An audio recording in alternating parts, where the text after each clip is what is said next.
everybody, tune in to Recent Tartarians. Recent Tartarians. Recent Tartarians.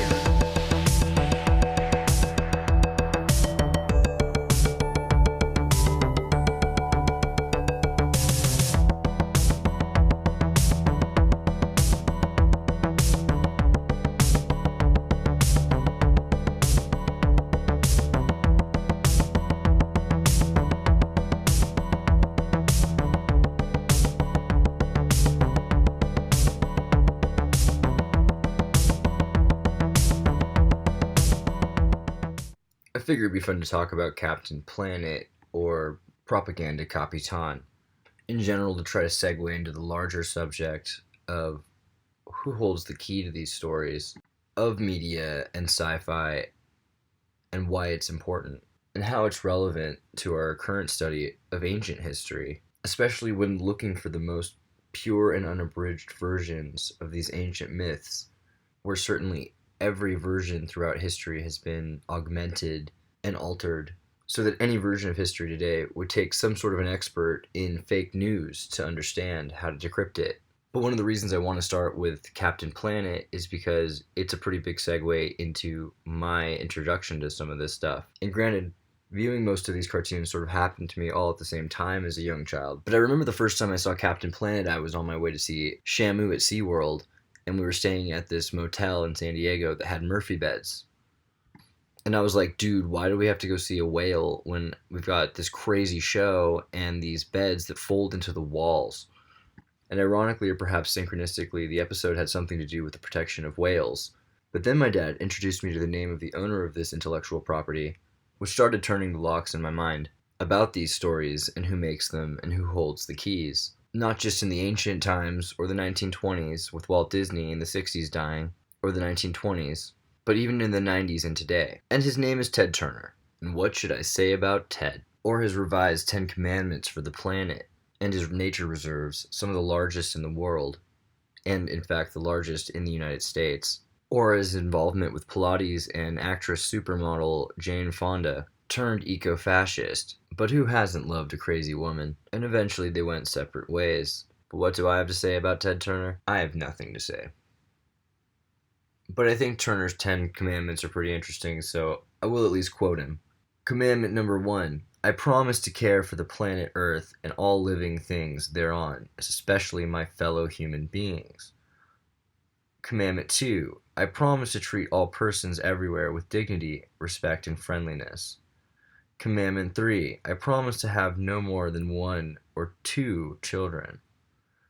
Commandment 4. I promise to use my best efforts to help save what is left of our natural world in its undisturbed state and to restore degraded areas. Commandment 5. I promise to use as little of our non-renewable resources as possible. Commandment 6. I promise to minimize my use of toxic chemicals, pesticides, and other poisons, and encourage others to do the same. Commandment 7. I promise to contribute to those less fortunate, to help them become self-sufficient, and enjoy the benefits of a decent life, including clean air and water, adequate food, health care, housing, education, and individual rights. Commandment 8. I reject the use of force, in particular military force, and I support United Nations arbitration of international disputes. Commandment 9.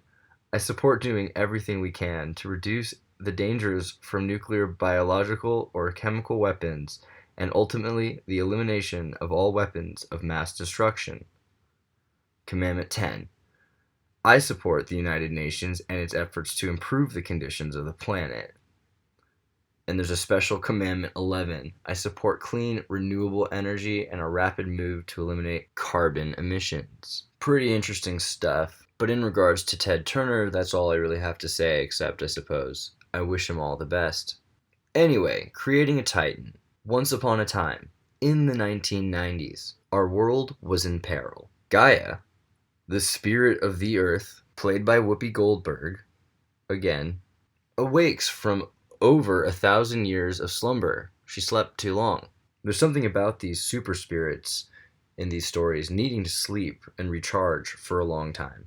When she sees the devastation of pollution and industrialization, Gaia assembles a team of mortals from the different continents to help in her fight against the polluters, and by combining the powers Gaia gave them to control the alchemical elements earth, air, wind, water, fire, as well as heart, together are able to assemble a titan known as Captain Planet.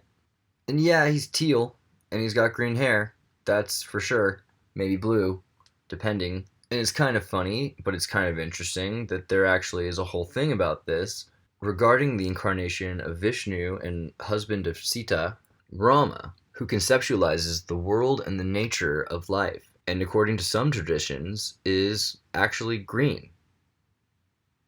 Or maybe a teal color, but the point is the same. In fact, maybe they're making that point themselves.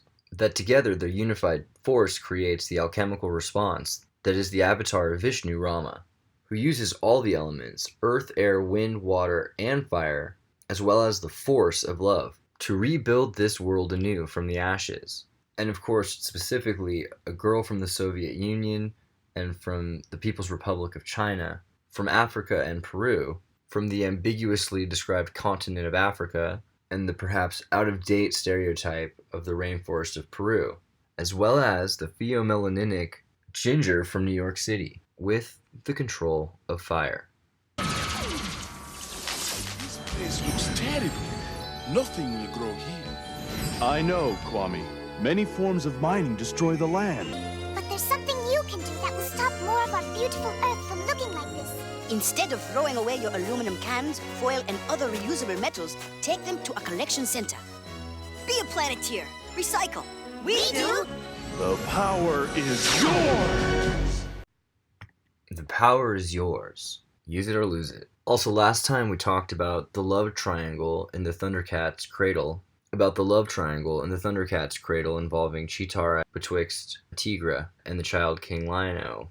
And suddenly it brings new meaning to why they call her Chitara, because she's a cheetah, and she's living in the cheat era. So as it is illustrated that young Lion-O is prematurely endowed with the responsibility of masculinity and maturity, which leaves Lion-O without the ability to become one with his own masculinity in the metamorphosis. His solution to this is to externalize his masculinity in the handle of his sword, which he wields with his left hand in a leather glove, made from the hand of clearly a much larger cat. This glove depicts both that there is a legacy which Lion-O is living up to, but also that he himself will never fill. But it is unlikely that he will come to terms with the fact that he will never be able to replace Jaga or his ancestral cats. Even at his best, he can simply only be a diversion, or tangent, as Thundera, along with all of their recognition of him and his actions, have been destroyed. So but as Lion-O is wrestling with his strength, Chitara is wrestling with her freedom and her newfound autonomy. In fact, in many ways, this is a kingless society, and especially for Chitara. It is the feminine era of exploration, and the masculine era of submission. This is all happening not on another far-off planet, I mind you, but in another time here on Earth. It's in fact referred to as the third period of Earth, of which there seems to have been 6. And though I wanted to bring up Thundercats to go over some of those things, it was also so I could segue into my other favorite cartoon about cats, Top Cat, or as it's referred to around the planet in Latin countries, Don Gato. This is an underrated show for a lot of reasons, but hopefully you notice the Tartarian buildings behind them, and that gives you a clue as to why this is such an interesting show. And Top Cat lives in Manhattan. I'm pretty sure Don Gato lives in Buenos Aires or Mexico City. They're alley cats that live in old Tartaria. And this harkens back to the earlier times of the 20th century and the 19th, when men would climb into skyscrapers. Men would scaffold giant skyscrapers on the backs of machines, hardly secured. This was at a time when the entirety of Tartaria was being deconstructed and rebuilt, and there were many deaths surrounding this period. But the rewards of the views are clearly phenomenal, and the information that one received in these times is unparalleled. The capacity to learn intimately the secrets of our urban infrastructure made this occupation one of the greatest generations most notorious and favorites. It was often common for these men to do more than enjoy their lunches together. In fact, as these buildings were being built, it was quite convenient to find more than cheap housing by living for free in the newly erected or soon to be demolished buildings. Periods of urban squatting have been common for generations in different incarnations of cities around the world. New York, through the first half of the 20th century, was a gold mine of castles erected into the sky, surrounded by what might as well have been a nuclear apocalyptic wasteland. Today, what little is known about Harlem and the Bronx and the early architecture of the skyscrapers that existed up until the 70s has all been but lost. The few remnants that do exist are produced by the Department of Education itself. Everything else has just been turned into story. But that's what brings us back to Top Cat. These cats are squatters living in these buildings and around the streets, all the while witness to the goings-on of the transition period from old to new New York. Top Cat was even based on another show called The Phil Silvers Show, which had pretty much all the same cast. In fact, Top Cat was Phil Silvers, and you can probably pick out which actors played which voices if you're familiar. But Phil Silvers perhaps shrewdly once said, "Cartoon animals can do what humans are forbidden to," and I think he might be right about that. Because as much as goes on in 50s TV, the things I saw in 50s cartoons is far more explicit, and certainly suggestive. And perhaps more sentimentally, Top Cat is representative of the emotional pathos of the officer whose job it is to monitor the block where all the construction is happening. Likely Officer Dibble is not actually talking to cats, and all the cats' personalities are representative of facets of Officer Dibble himself, sort of as 6 cats who, individually as well as together, represent collectively the 7 deadly sins, and whereas Top Cat and his representative personality is the mediator between the man and his vices. If this is the case, then certainly Officer Dibble is probably crazy, but it's likely there is actually more something to this. It's likely that the different cats represent certain sorts of characters that Officer Dibble is likely to come in contact with in his occupation as a police officer over the period of... In any case, it's a cartoon, so it's a metaphor. It just depends on how deep you want to go with it. I'm going to go the extra mile and mention that Officer Dibble's name Dibble actually means a tool for planting seeds and has a geometric value of 113, which is equivalent to the word cop. Having to do with copper helmets, which is very interesting and an aside, but we'll get into that another time.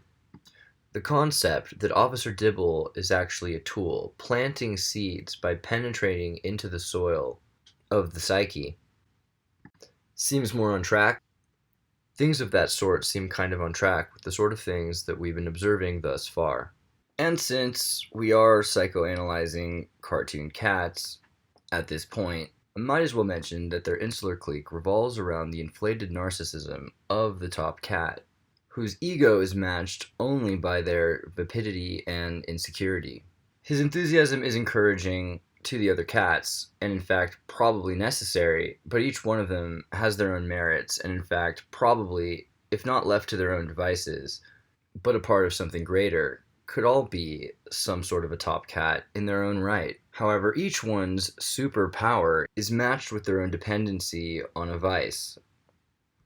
Whether it be slothfulness or gluttony, or lust, or vanity, or envy, or in a more generalized form, a sort of greed. But under the proper advisement of the seed planter, the officer of the court, they are able to be shaped and molded into something that builds into the builders of something greater. But Top Cat is not somehow a superior. It is his gang of alley cats who elevate his stature and their own excellence. They are in fact the ultimate troupe of survivors in the Tartarian urban disaster, and without each other they are nothing.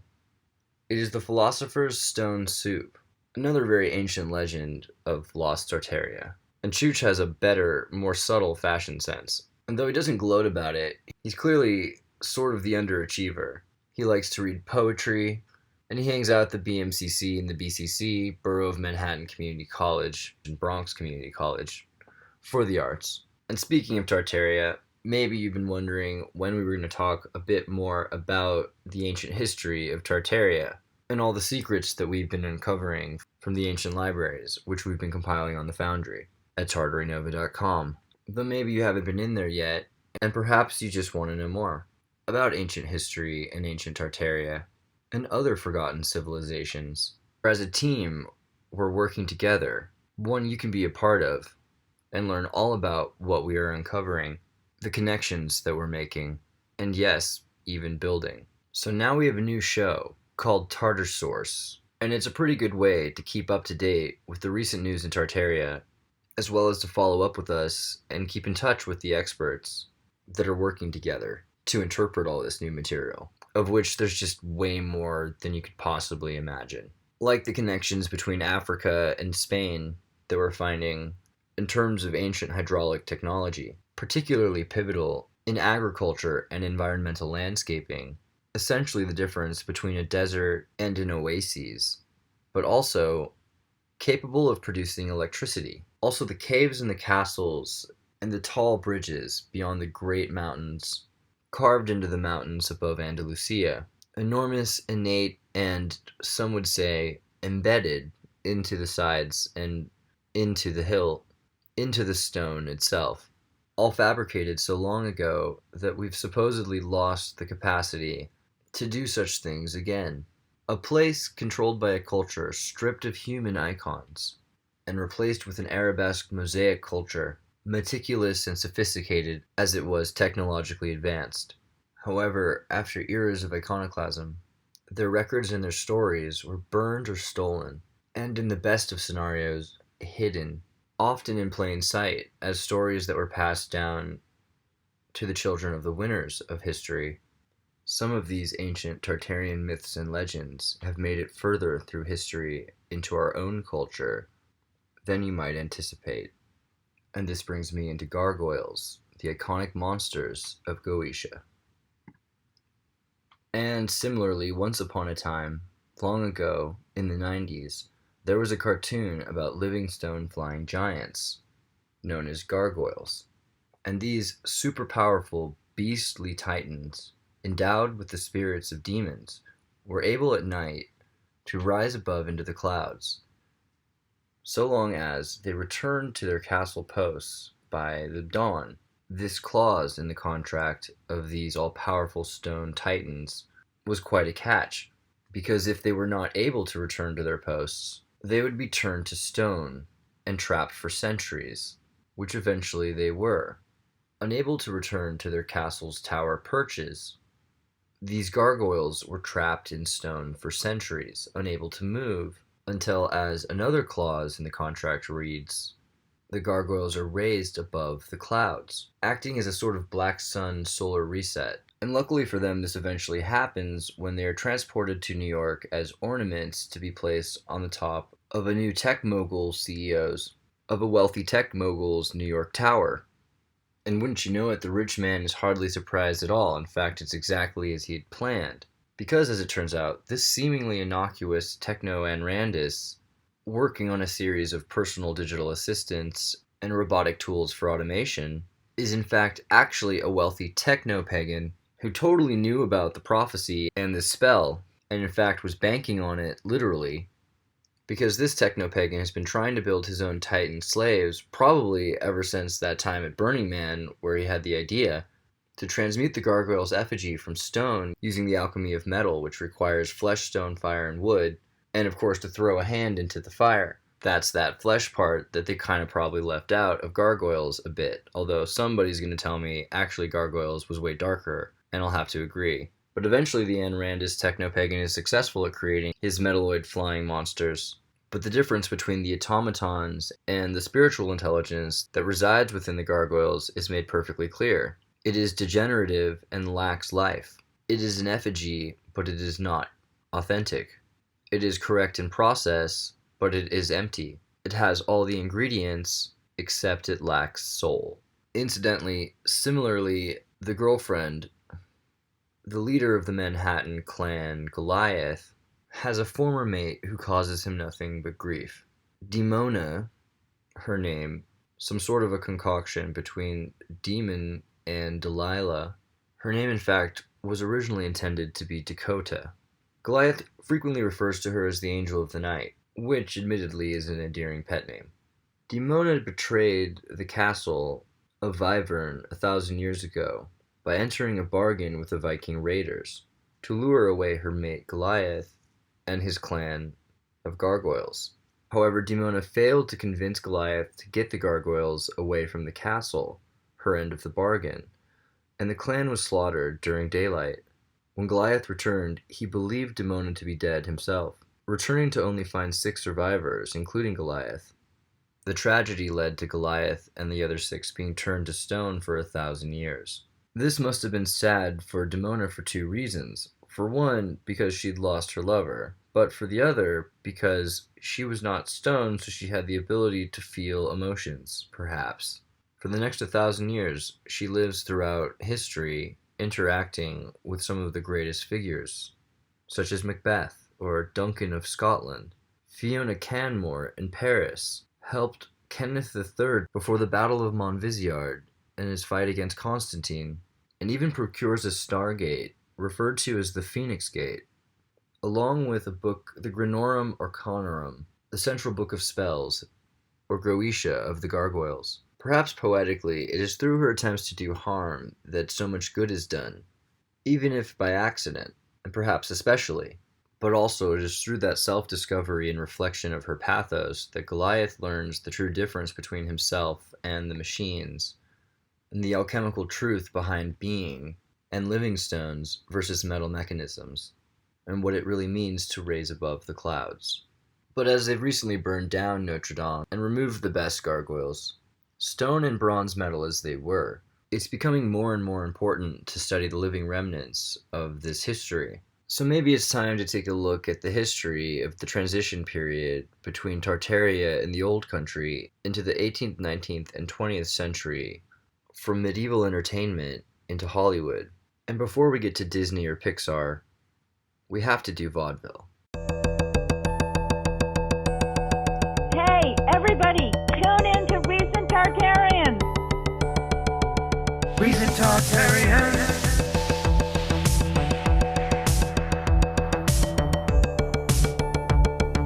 Recent Tartarians.